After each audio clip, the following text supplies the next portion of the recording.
புதியுகம் நேயர்களுக்கு வணக்கம். இந்த நாள் உங்களுக்கு இனிய நாளாக அமையட்டும். ஒவ்வொரு நாளும் ஆரோக்கியம் சார்ந்த நிறைய சந்தேகங்களையும் கேள்விகளையும் நேர்களாகிய நீங்க கால் பண்ணி கேட்டு தெரிஞ்சிட்டு இருக்கிற இந்த ஷோ டாக்டர் ஆன் கால்.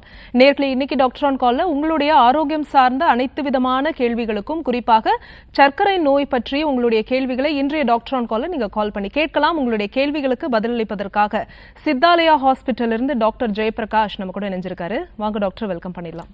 வணக்கம். வணக்கம். வணக்கம். முதல் சித்தனாகிய சிவபெருமானுக்கு வணக்கம் செலுத்திவிட்டு நம்முடைய கலந்துரையாடலை தொடங்கலாம். நிச்சயமா. ஓம்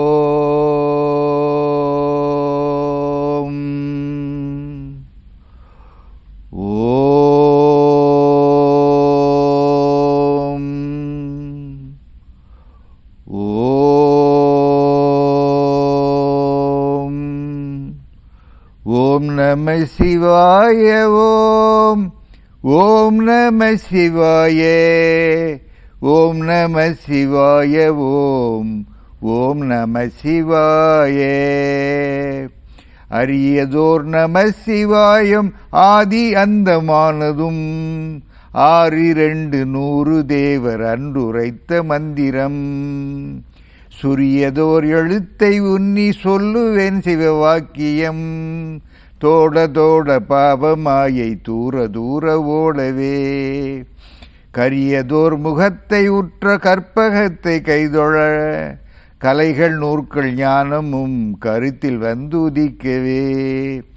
பெரிய பேர்கள் சிறிய பேர்கள் கற்றுணர்ந்த பேரெல்லாம் பேயனாகி ஓதிடும் பிழை பொறுக்க வேண்டுமே. ஓம் நம சிவாய. ஓம் ஓம் நம சிவாய. ஓம் நம சிவாய. ஓம் ஓம் நம சிவாய. ஓம் சாயீஸ்வராய வித்மகே சத்ய தேவாய தீமகி தன்னோ சர்வ பிரச்சோதயாத். ஓம் சாந்தி சாந்தி சாந்தி. சார், இப்போ இந்த சர்க்கரை நோயை பற்றின ஒரு சின்ன புரிதல் எங்களுக்கு கொடுங்க சார். இரத்தத்தில் இருக்க வேண்டிய சர்க்கரை அளவு அதிகமாகி அதை தொடர்ந்து உடலினுடைய தாதுக்களை பல விதத்திலும் பாதித்து பலவிதமான சிக்கல்களை கொண்டு வருகின்ற நோய் சர்க்கரை நோய்.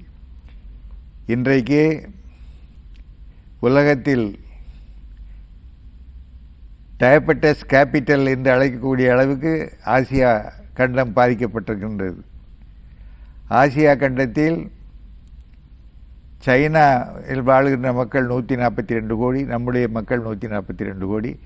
அதில் சைனாவில் 15 கோடி மக்கள் சர்க்கரை நோயினால் பாதிக்கப்பட்டிருக்கிறார்கள்.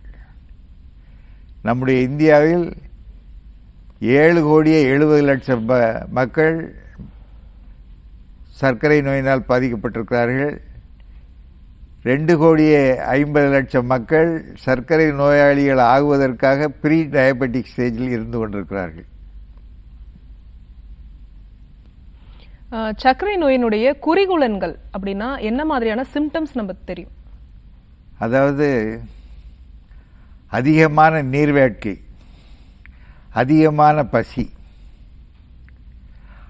அதிகமாக அடிக்கடி சிறுநீர் கழிதல், நாளுக்கு நாள் ஒருவர் எதிர்பார்க்காமலேயே அவருடைய உடல் எடை குறைந்து கொண்டே வருதல், ஞாபக மறதி, எந்த செயலையும் ஒரு மன ஒருமிப்போடு செய்ய முடியாத நிலை, அடிக்கடி கோபப்படக்கூடிய மனக்கிளர்ச்சி, பாலியல் ஈடுபாடு குறைதல், புண்கள் ஏற்பட்டால் அவை ஆறுவதற்கு காலதாமதமாவது, அடிக்கடி பல், ஈறு, தோல், பிறப்புறுப்புகளில் தொற்று நோய்கள் ஏற்படுதல், இவைகளெல்லாம் சர்க்கரை நோயினுடைய குறிகுணங்கள். சரி டாக்டர், இப்போ சர்க்கரை நோயினுடைய இந்த வகைகள் அப்படின்னா என்னென்ன வகை இருக்கு? சர்க்கரை நோய் வகைகளில் முக்கியமாக 3 நாம் விவாதிக்க வேண்டியது, முக்கியமாக 3. அந்த 3இல் முதல்ல டைப் 1 டயபெட்டிஸ் என்று சொல்கிறாங்க. அது ஒரு ஆட்டோ இம்யூன் டிசீஸ். அதை பற்றிய இது நாம் இன்றைக்கு பேசலை. மிக அதிகமான பேருக்கு ஏற்படக்கூடிய டைப் 2 டயபெட்டிஸ் ஒன்று. இன்னொன்று சூழ்காலத்தில் மாதர்களுக்கு தற்காலிகமாக ஏற்படக்கூடிய ஒரு டயபெட்டிஸ் நிலை. இந்த 3 வகை தான். சரி, இப்போ சித்தர்கள் எல்லாத்துக்குமே ஒரு மருத்துவ குறிப்புகள் கொடுத்துட்டு போயிருக்காங்க. அந்த வகையில சர்க்கரை நோய்க்கு சித்தர்கள் சொல்லக்கூடிய விஷயம் என்ன? சர்க்கரை நோய்க்கு சித்தர்கள் சொல்லியிருக்கிற பல 100 ஆண்டுகளுக்கு முன்னால் அவர்கள் சொல்லியிருக்கின்ற கருத்துக்கள் எந்த அளவிற்கு அவர்கள் உயிர் வேதியியல் நுட்பமானவர்களாக இருந்திருக்கிறார்கள் என்பதை காட்டுகின்றது. அதாவது அகத்தியர் மருத்துவ காவியம் என்கின்ற நூல் என்ன சொல்லுகிறது என்றால், கோதையர் கலவி போதை கொழுத்த மீன் இறைச்சி பாதை பாதுவாய் நெய்யும் பாலும் பரிவுடன் உண்பீராகில் சோதபாண்டு உருவமிக்க சுக்கில பிரமேகந்தான் ஓது நீர் இழிவு சேர உண்டன அறிந்து கொள்ளே என்று சொல்லியிருக்காங்க. இந்த பாடலுக்கு பொருள் என்னன்னா, கோதையர் கலவி போதைன்னு சொன்னா புலன் இன்பங்களில் வரம்பற்றி ஈடுபடுதல். போதை என்று சொல்ல அதிகமாக மது அருந்துவது. கொழுத்த மீன் இறைச்சி பாலுடன் நெய்யும் பாலும் பரிவுடன் உண்பீராகில்னு சொல்கிறார். இறைச்சி, மீன், பால், நெய் இவையெல்லாம் வரம்பு மீறி உட்கொள்ளுவது. பாதைனா துன்பம், ஸ்ட்ரெஸ். இந்த 4 விதமான காரணங்களை அவர்கள் சொல்லியிருக்கிறார்கள். எவ்வளோ ஒரு அற்புதமான விளக்கம். நவீன மருத்துவத்தில் சர்க்கரை நோயை எப்படி குறிப்பிடுறாங்க? நவீன மருத்துவத்தில் பிரிவினை பற்றி ஏற்கனவே சொன்னேன். வருகின்ற காரணங்கள் முதல்ல இன்சுலின் ரெசிஸ்டன்ஸ், அதாவது கணைய நீரை சுரக்கிறது. பேன்கிரியாஸ் என்கின்ற கணையம் இன்சுலினை சுரக்கிறது. அந்த இன்சுலின் தான் இரத்தத்தில் உள்ள சர்க்கரை அளவை சமச்சீர் நிலையில் வைப்பதற்கு பயன்படுகிறது. அந்த இன்சுலின் ரெசிஸ்டன்ஸ் எதனால் ஏற்படுறதுன்னா, முதல்ல உடல் எடை. உடல் எடை அதிகமாக இருந்தாலே இன்சுலின் வழக்கமாக சுரக்கின்ற அளவிற்கு சுரந்தாலும் கூட உடம்பு அதை பயன்படுத்திக் கொள்ளாது. அதே போல் உடற்பயிற்சியின்மை, ஓரளவுக்கு பாரம்பரியம், இன்னும் ஹார்மோன் ஆன்டகோனிஸ்ட், இன்சுலின் ஆன்டகோனிஸ்ட் என்று சொல்வார்கள். அதாவது பெண்கள் கருவுற்றிருக்கின்ற காலத்தில் அவர்களுடைய நஞ்சு பிளாசண்டாவிலிருந்து சுரக்கின்ற சில ஹார்மோன்கள் இன்சுலினை செயலற்றதாக ஆக்கிவிடுகிறது. அதுபோல் அக்ரோமெக்கலே என்கின்ற ஒரு நிலை, அதில் வளர்ச்சிக்கு உண்டான ஹார்மோன்கள் அதிகமாக சுரப்பதன் காரணமாக இன்சுலின் செயலற்று போய்விடும். அதேமாரி குஷிங் சிண்ட்ரோம் என்கின்ற நோயிலும் சுரக்கின்ற ஹார்மோன்கள் இன்சுலினை செயலற்றதாக ஆக்கிவிடும். இதெல்லாம் முக்கியமான. இது தவிர விபத்துகளில் அடிபட்டு பேன்கிரியாஸ் சிதைவடைந்துடுறது, அல்லது வேறு எதற்காவது அறுவை மருத்துவம் செய்யும் பொழுது அந்த நேரத்தில் கணையம் சேதம் வரலாம். இதெல்லாம் தான் காரணங்களாக சொல்லுகிறார்கள். சிறப்பு. நம்மளுடைய ஆரோக்கியம் சார்ந்த கேள்விகளுக்கு பதிலளிப்பதற்காக சித்தாலயா ஹாஸ்பிட்டல் டாக்டர் ஜெயபிரகாஷ் நம்ம கூட இணைந்திருக்கிறார். தொடர்ந்து பேசலாம். டாக்டர், நீங்க சித்தர்கள் குறிப்பிட்ட அந்த சர்க்கரை நோய் அவங்க எப்படி குறிப்பிட்டிருக்காங்க, என்னென்ன சிம்டம்ஸ் எல்லாம் இருக்கணும், என்னென்ன தவறுகள் நம்ம பண்றோம் அப்படின்னு சொல்லியிருந்தீங்க. இந்த மது அருந்துவதனால சர்க்கரை நோய் அப்படின்னு சொன்னீங்க டாக்டர். மது அருந்தினால் லிவர் ஃபெயிலியர் ஆகும் அப்படின்னு கேள்விப்பட்டிருக்கோம். மது அருந்ததுனால சர்க்கரை நோய் அப்படிங்கிறது எப்படி வரும்? இது ஒரு நல்ல கேள்வி. ஏன்னா இப்போ மது அருந்தல் ஒரு பெரிய தீமையாக வளர்ந்து கொண்டிருக்கிறது. அதனால பின்னால் இது எப்படி சர்க்கரை நோய் வருதுன்னு நீங்கள் அறிய ஆவலாக இருக்கிறீங்க இல்லையா? அதாவது நம்முடைய இரத்தத்தில் சர்க்கரை அளவு அதிகமாகும்போது அந்த அதிகமான சர்க்கரையை கணைய நீர் இன்சுலினுடைய துணையோடு ஈரல் கிளைகோஜனாக மாற்றி விடுகிறது, மாற்றி தன்னிடத்தில் வைத்துக் கொள்கிறது. அப்போ உடலினுடைய தேவைக்கு ஏற்ப சர்க்கரை அளவு இரத்தத்தில் குறைந்தால் அதை வந்து லிவர் வந்து வெளியிடுது, ரிலீஸ் பண்ணுது. அதுக்கு குளுக்கோ நியோஜெனிசிஸ்ன்னு பேர். சரி, அந்த தத்துவத்துக்கு குளுக்கோ நியோஜெனிசிஸ். ஆனால் லிவர் ஃபெயிலியர், ஈரல் சிதைவு ஏற்பட்டிருக்கும் போது கிளைக்கோஜனை போதுமான அளவுக்கு தக்க வைத்து கொள்ளாமல் அதிகமாக சர்க்கரையில் கலக்க வைத்துவிடும். அதனால லிவர் ஃபெயிலியர் இருக்கும்போதும் சர்க்கரை அளவு அதிகமாவதற்கு வாய்ப்பு இருக்கு. புரியுது. இப்போ சர்க்கரை நோயோடைய வெவ்வேறு நிலைகளை வந்து நம்ம எப்படி கண்டறிஞ்சுக்கலாம்? வெவ்வேறு நிலைகளில் நோய் கணிப்பு செய்கிறது கேட்குறீங்க. நோய் கணிப்பு செய்கிறதுக்கு நிறைய இருக்குது. முதல்ல ஃபாஸ்டிங் சுகர்னு சொல்லுவாங்க. அதாவது வெறும் வயிற்றில் முதல் நாள் இரவு சாப்பிடாமல் இருந்துட்டு, அதாவது அந்த பரிசோதனைக்கு முன்னால் 12 மணி நேரம் எதுவும் உணவு அருந்தாமல் இருக்கணும். அப்படி வெறும் வயிற்றில் எடுத்து பார்க்கக்கூடிய சர்க்கரை அளவு 100ஐ ஒட்டி இருந்தால் அது இயல்பான அளவு. அதுவே 125 வரை இருந்தால் அது ப்ரீ டயபெட்டிக். நல்லா கவனிச்சுக்கணும். 125க்கும் அதிகமாக இருந்தால் அது டயபெட்டிக்ஸ். இது ஒரு வகையான மதிப்பீடு. அது தவிர இன்னொரு டிடிடின்னு ஒன்று, குளுக்கோஸ் டாலரன்ஸ் டெஸ்ட். அது சர்க்கரை ஏற்பு திறனை பரிசோதித்து பார்க்குறது. ரத்தத்தை எடுத்து முதல்ல வெறும் வயிற்றில் ரத்தத்தை எடுத்துருக்குது. பிறகு அவருக்கு ஒரு சர்க்கரை கரைசலை கொடுப்பாங்க. சர்க்கரை கரைசலை கொடுத்து விட்டு 2 மணி நேரம் கழித்து வர சொல்லி இரத்தத்தை எடுத்து சோதிப்பார்கள். அது போஸ்ட் பிராண்டியல் என்று சொல்லுவார்கள். அந்த சுகர் வந்து 140 வரைக்கும் இருக்கலாம். 199 வரை இருந்தால் அது ப்ரீ டயபெட்டிக். 200க்கு மேலே இருந்தால் அது டயபெட்டிஸ். இது தவிர இன்னொரு டெஸ்ட் இருக்கு. எப்படின்னா, இப்போதான் அவர் 2-3 நாள் ஸ்வீட் சாப்பிடாம டெஸ்ட் எடுத்துட்டு வருவார். அதில் குறைந்திருக்கிறத பார்த்துக்கிட்டு குறைஞ்சிருக்குன்னு நினச்சிடக்கூடாது. இந்த ஒரு 2-3 மாதங்கள் சராசரியாக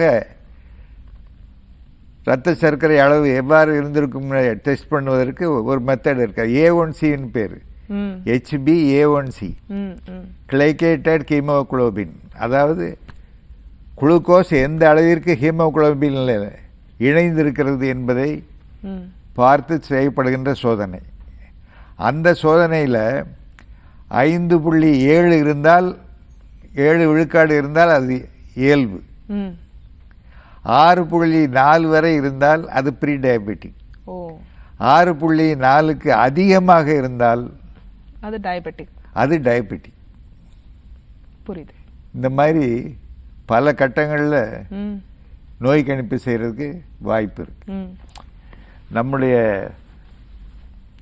சித்த மருத்துவத்தில் நம்ம குறிகுணங்களை வைத்து தான் நோய் கணிப்பு செய்கிறோம். ஆனால் இந்த நவீன அணுகுமுறை இன்னும் துல்லியமாக மருந்துகளை தேர்ந்தெடுப்பதற்கு உதவியாக இருக்கும். இப்போ டயபெட்டிஸ் அப்படின்னாலே எல்லாருமே இந்த நவீன மருந்துகள் தான் எடுக்கிறத நம்மளால பார்க்க முடியுது. சாப்பிட்றதுக்கு முன்னாடி ஒரு டேப்லெட் எடுக்கிறதா இருக்கட்டும், இன்சுலின் போடுறதா இருக்கட்டும், காலம் ரொம்ப வருஷமா இந்த ஒரு பழக்கத்துல இருந்துட்டே இருப்பாங்க. ஏன்னா எனக்கு டயபெட்டிஸ் இருக்குன்னு. சித்த மருத்துவத்துல இதுக்கு சிகிச்சை அப்படின்னா என்ன டாக்டர்? சித்த மருந்துகள் எடுத்துக்கிறாங்களா இப்போ? சித்த மருந்துகள்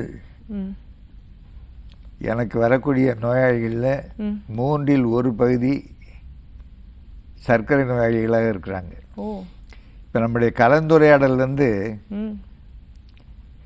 சித்த மருத்துவம் சிறந்ததா நவீன மருத்துவம் சிறந்ததா என்பதில்லை. ரெண்டுலேயும் வாய்ப்புகள் இருக்கு.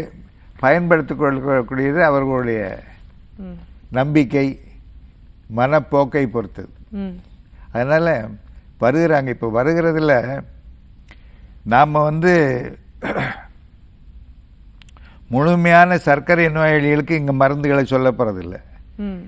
ஏன்னா அது மிஸ்யூஸ் ஆகிடும்.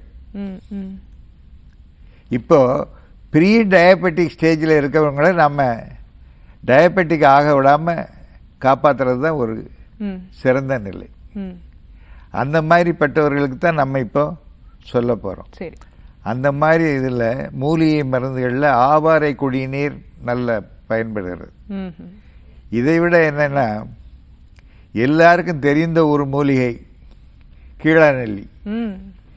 கீழாநெல்லியை அரைத்து ஒரு எலுமிச்சங்காய் அளவு அரை கப் தண்ணீரில் கலந்து குடித்து வந்தால் சர்க்கரை குறையும், குருதி சர்க்கரை குறையும். இது தவிர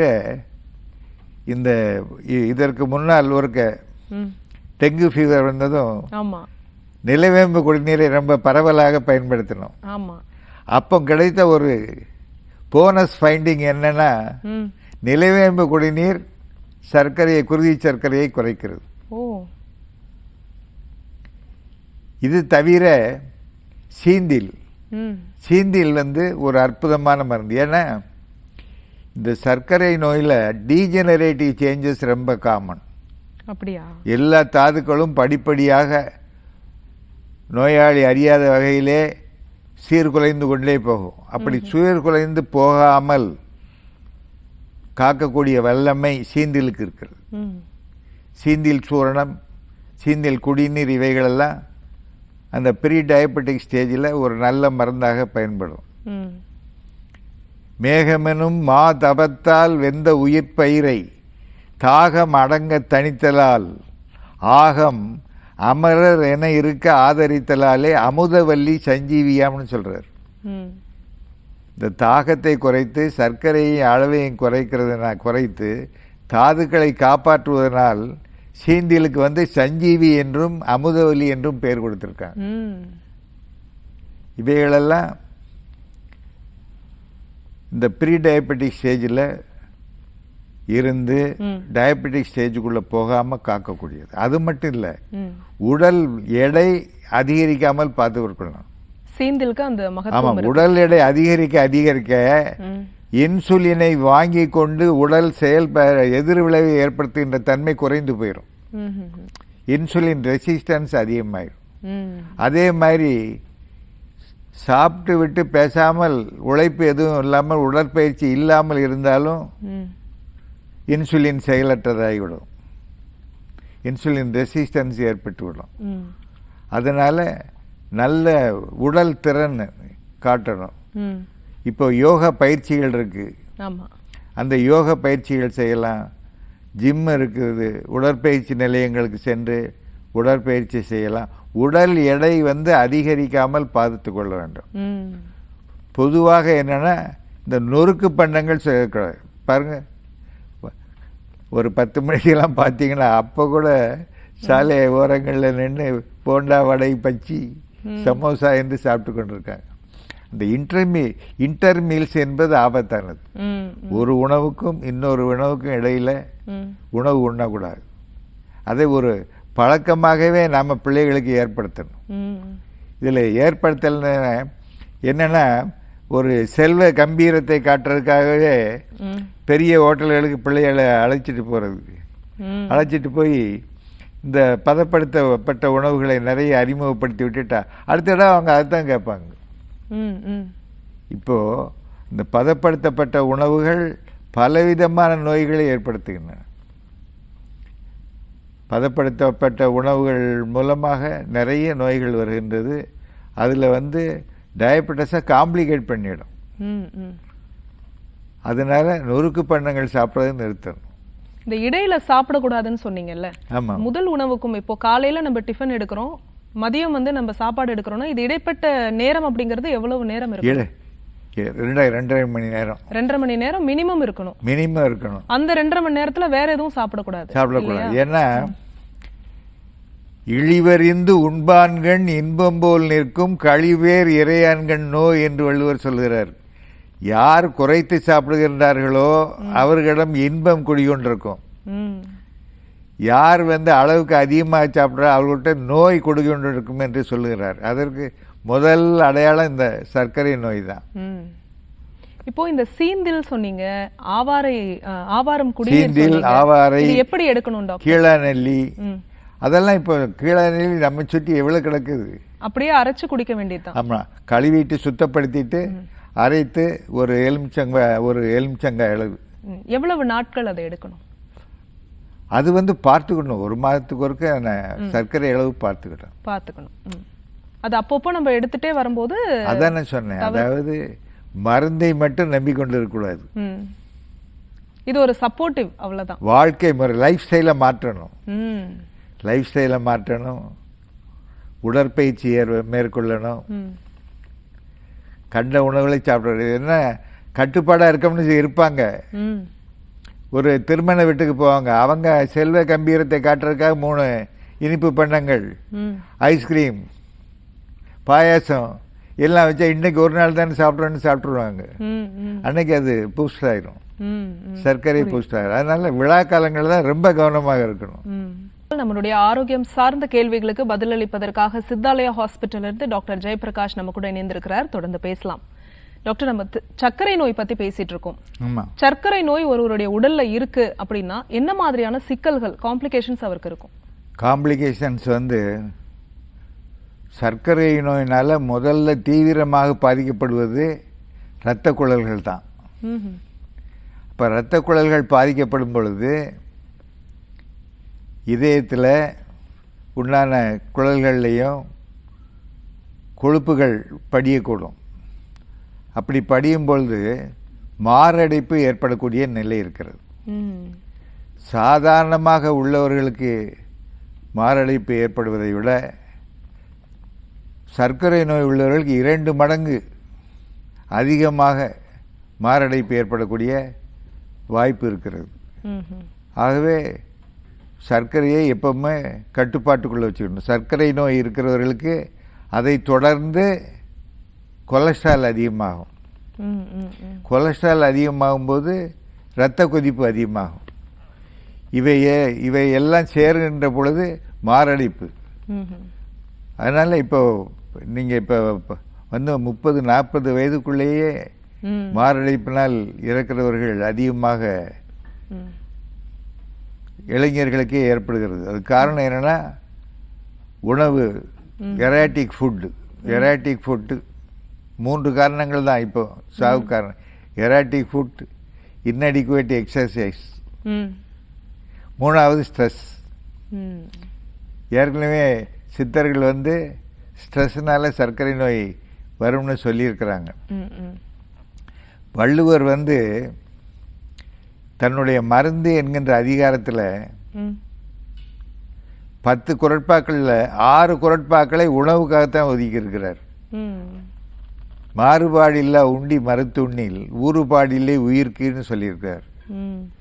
யார் பொருத்தமான உணவுகளை உண்ணுகிறார்கள் அவளுக்கு நோய் வருவதற்கு வாய்ப்பு இல்லை என்று அவர் தெளிவாக சொல்லியிருக்கிறார். அதான் ஏற்கனவே இன்னொரு குறள் நான் மேற்கொள் சொன்னேன், அதுதான் ரொம்ப முக்கியம். இழிவறிந்து உண்பான்கண் இன்பம் போல் நிற்கும் களிபேர் இறையான்கண் நோய் என்று சொல்லியிருக்கிறார். அதனால் முதல்ல மாரடைப்பு உள்ளவர்கள் நிச்சயமாக இதய நோய் நிபுணர்களை கலந்து ஆலோசிக்கணும். கண்டிப்பாக நாடிகளில், முக்கியமான நாடிகளில் 50-60 விழுக்காடு தான் அடைப்பு இருக்குன்னு அதை சித்த மருத்துவத்திலே சரி பண்ணலாம். ஆனால் 80 விழுக்காடு 90 விழுக்காடு இருக்கிறது என்று சொன்னால் அவர்கள் இதய நோய் நிபுணர்கள் என்ன சொல்லுகிறார்களோ அதை கேட்டு நடக்க வேண்டும். அதுக்கு அடுத்த காம்ப்ளிகேஷன் பக்கவாதம். எப்படி இதயத்தில் நாடிகள் அடைக்கிறதோ அதை போல மூளையில் உண்டான இரத்த குழல்களில் இரத்தம் அடைக்கலாம். அதே மாதிரி சிதைவு, செரிப்ரல் ஹெமரேஜ் ஏற்படலாம். ஹெமரேஜ் ஏற்பட்டு உடலினுடைய ஒரு பக்க கை கால்களில் மதமதப்பு ஏற்பட்டு செயலிழக்கிற நிலை ஏற்படும். அவர்களை உடனடியாக தீவிர மருத்துவ பிரிவுக்கு கொண்டு செல்ல வேண்டும். அப்படின்னா அவர்களை பாதுகாக்கலாம். இல்லாட்ட உறுப்பு செயலிழந்து பக்கவாதம் ஏற்பட்டுரும். இன்னொரு முக்கியமான நோய் எதுனா கிட்னி டிசார்டர்ஸ். ரத்தத்தில் சர்க்கரை அளவு அதிகமாகும்போது அதை ஃபில்டர் பண்ணக்கூடிய குழல்களில் சிதைவு ஏற்படுவதற்கு வாய்ப்பு இருக்கிறது. அப்படி பைய கொஞ்சம் கொஞ்சமாக இந்த கிட்னி டேமேஜ் ஆகக்கூடிய நிலைமை ஏற்படும். கிட்னி டேமேஜ் ஏற்பட்டால் அதன் மூலமாகவும் இரத்த கொதிப்பு அதிகமாகும். அடுத்தது பெரிய பாதிப்பு கண்ணுக்கு. கண்ணில் உண்டான இரத்த குழல்கள் பாதிக்கப்படுவதன் மூலமாக டயபெட்டிக் ரெட்டினோபதி ஏற்படும். விழித்திரையில் பாதிப்பு, விழித்திரையில் சிதைவு ஏற்படும், விழித்திரை பிரிந்து போயிடலாம். அந்த மாதிரி பாதிப்பு ஏற்படுறதுனால அதே மாதிரி கேட்ராக்ட் இப்போ அதிகமாக இருக்குது. ஏன்னா சர்க்கரை நோயாளிகளுக்கு கேட்ராக்ட் அதிகமாக வரும். அதே மாதிரி குளோக்கோமா, கண்ணினுடைய திரவம். அதனால் ஆண்டுக்கு ஒரு முறை கண்ணை சர்க்கரை நோயாளிகள் பரிசோதித்துக் கொள்ளணும். கண் மருத்துவ நிபுணரை போய் பரிசோதித்துக் கொள்ள வேண்டும். இன்னொன்று, காலினுடைய பராமரிப்பு ரொம்ப முக்கியம். இந்த சர்க்கரை நோயாளிகள் வீட்டிற்கு உள்ளேயும் சரி வெளியேயும் சரி காலணி இல்லாமல் நடக்கக்கூடாது. ஏன்னா சிறு புண்ணு ஏற்பட்டாலும் அது வேறு ஆறுவதற்கு சிரமப்படும். அது வெகு எளிதில் மேலே பரவி சமயத்தில் காலையே எடுக்க வேண்டி வந்துடும். 100-ல் ஒருவர் காலை இழந்து கொண்டிருக்கிறார். 100 டயபெட்டிக் பேஷண்ட்ஸில் ஒருவர் காலை இழந்து கொண்டிருக்கிறார். இதெல்லாம் டயபெட்டிக். இதோட பாலியல் ஈடுபாடு குறைஞ்சி போயிடும். பாலியல் ஈடுபாடு குறைஞ்சதுன்னா டோட்டல் ஃபெயிலியர்னா ஒன்றுமே ரிவைவ் பண்ண முடியாது. இடைநிலையில் இருக்கிறதுன்னு சொன்னால் அதை மருந்து கொடுத்து அவரை ஊக்குவிக்கலாம்.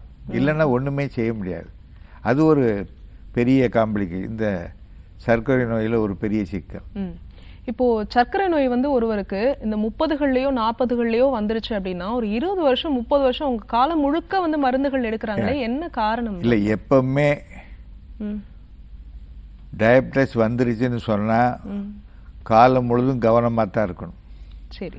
அதனால தான் நம்ம சொல்கிறோம், ப்ரீ டயபெட்டிக் ஸ்டேஜிலே அதை வளர விடாமல் எளிய மருந்துகள் மூலமாகவும் உடற்பயிற்சியின் மூலமாகவும் ஒழுங்கான உணவு மூலமாகவும் சரி பண்ணிடணும். சரி பண்ணலை, டயபெட்டிக் என்ற ஸ்டேஜுக்கு போயிட்டா அவர்கள் வாழ்நாள் முழுதும் கண்காணிப்பில் தான் இருக்கும். சரி. இப்போ சித்த மருத்துவத்தில் அந்த ப்ரீ டயபெட்டிக் அது கண்ட்ரோல் பண்ண முடியுமா? சர்க்கரை நோய்க்கு சித்த மருத்துவத்தில் தீர்வு இருக்கு? நிச்சயமா பண்ணலாம். இப்போ கண்ணு அந்த கிளோக்கோமா, கேட்ராக்ட் இதெல்லாம் கண் டாக்டர்கள் தான் பார்க்கணும், தெரியுதா? ஆனால் காலில் ஏற்படக்கூடிய புண்களையெல்லாம் நாங்கள் மிக சிறப்பாக ஆற்றுகிறோம். டயபெட்டிக் ஃபுட்டில் நாங்கள் நல்லாவே பண்ணுகிறோம். ஆனால் அதான் நான் சொல்கிறேனே, எடுப்பிலேயே மருத்துவம் செய்யலைன்னு சொன்னால் காலையே எடுக்க வேண்டிய நிலை ஏற்படலாம். அது சர்ஜன்ஸை தான் போகணும். அது நம்ம செய்ய முடியாது. ஆனால் புண்ணு ஏற்பட்ட நிலையிலேயே நம்மகிட்ட வந்தால் நம்ம அதை சரி பண்ணிடலாம். இதை தவிர உலோக மருந்துகளும் இருக்குது. வெள்வகம், பூர்ண சந்திரோதயம், சிலாஜத்து பஸ்பம், இன்னும் ஹை லெவலில் தங்க பருப்பம், இவை எல்லாமே டயபெட்டிக்கை கண்ட்ரோல் பண்ணக்கூடிய ஆற்றல் படைத்த மருந்துகள். உலோக மருத்துவம் தான் மிகச்சிறந்த மருத்துவம். மூலிகை மருத்துவோட உலோக மருத்துவம் தான் மிக பலனளிக்கும். ஆனால் உலோக மருத்துவத்துக்கு தான் பன்னாட்டு கம்பெனிகள்லாம் பலமான எதிர்ப்பை காட்டி கொண்டிருக்கின்றன. ஏன்னு கேட்டால் உலோக மருத்துவத்தினால வணிக ரீதியாக அவங்க பாதிக்கப்படுறாங்க. உலோக மருத்துவம் நம்முடைய மரபணுகளுக்கு ஏற்ப நம்முடைய முன்னோர்களால் உருவாக்கப்பட்ட மருத்துவம். மேலை நாட்டவர்கள் உலோக மருந்துகளை பயன்படுத்துகின்ற போது அவர்களுக்கு பாதிப்பு ஏற்படுகிறது. அந்த கோட்பாடு நமக்கு பொருந்தாது. நம்முடைய உடலுக்கு இது ஏற்றதாகத்தான் இருக்கிறது. அதன் மூலமாக நம்ம மிகச்சிறப்பான முறையில் மருத்துவம் செய்து கொண்டிருக்கிறோம்.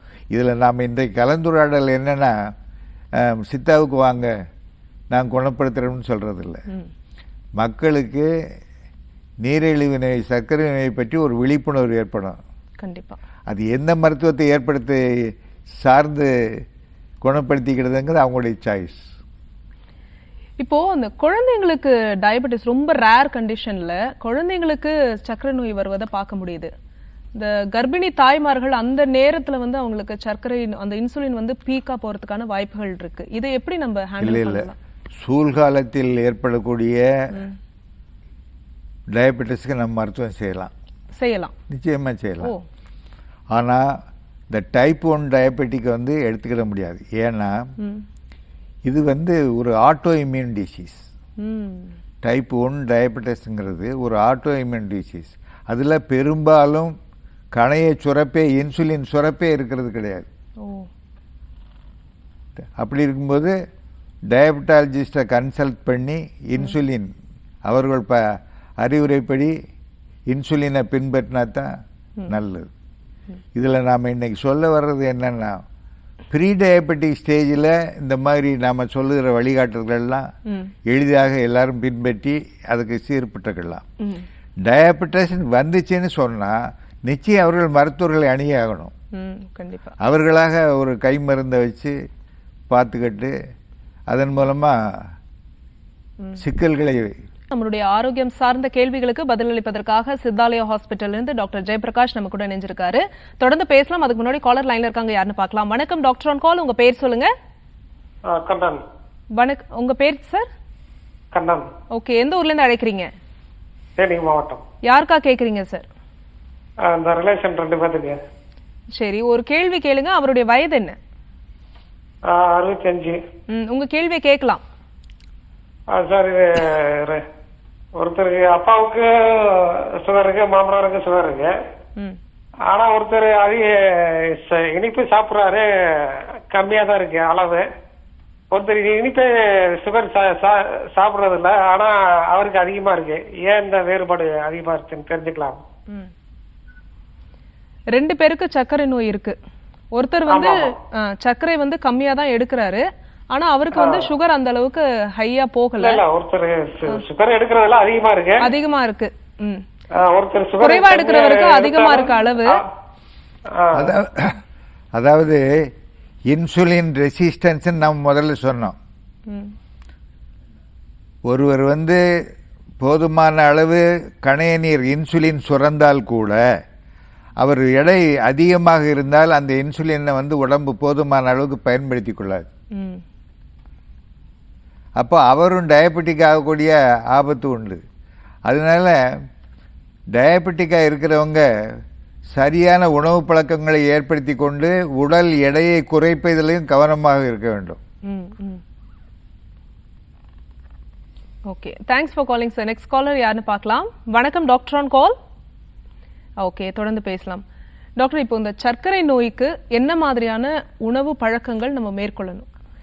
அதாவது முதல்ல மாவு பண்டங்கள் அதிகமாக சேர்த்து கொள்ளக்கூடாது. இட்லி தோசை சோறு, இட்லி தோசை சோறுன்னு சொன்னால் ஒரு நாளும் சர்க்கரை நோய் குறைய போகிறது கிடையாது.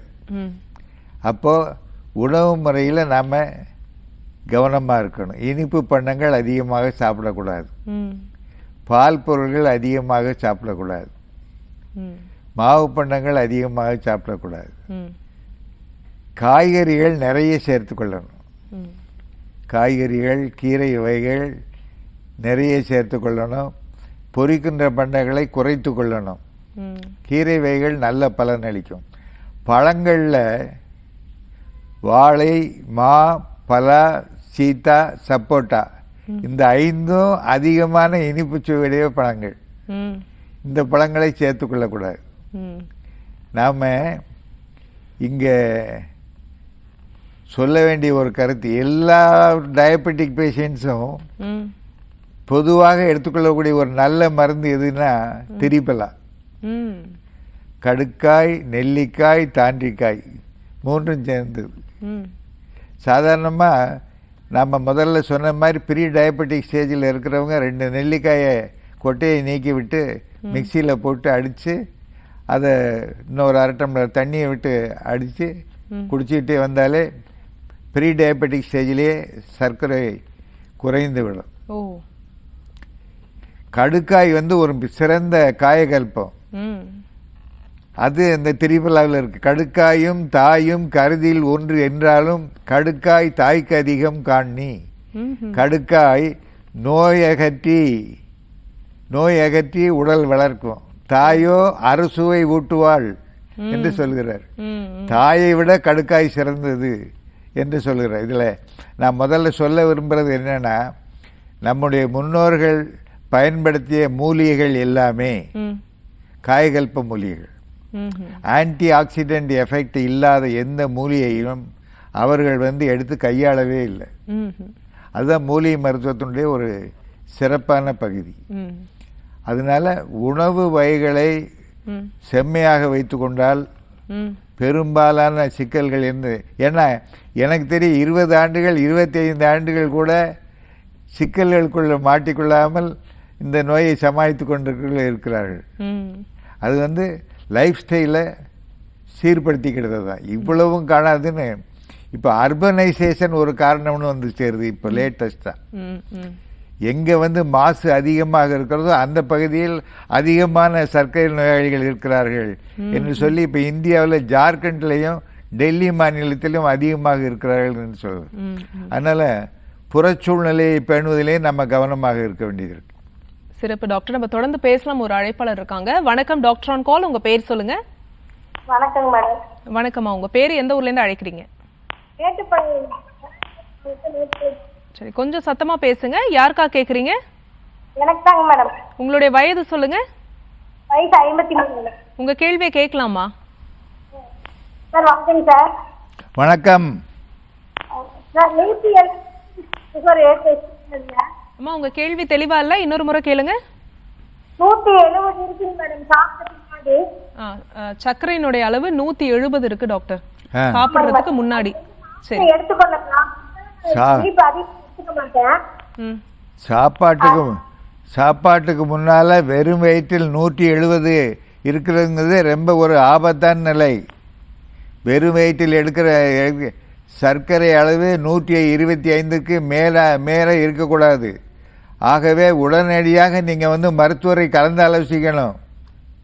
நீங்களாக ஏதாவது கைமருந்தை பயன்படுத்தி காலத்தை கழித்து கொண்டிருந்தீர்கள் சொன்னால் ஆபத்தில் சிக்கிக்கொள்வீர்கள். ஏதாவது சிகிச்சை எடுக்கிறீங்களாமா இதுக்காக? இல்லைங்க மேடம்.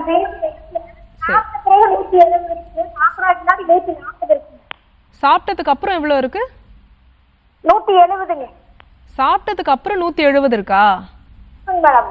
சாப்பிடுறதுக்கு முன்னாடி எவ்வளவு இருக்குமா? 140. சாப்பிடுறதுக்கு முன்னாடி 140, சாப்பிட்டதுக்கு அப்புறமா 170.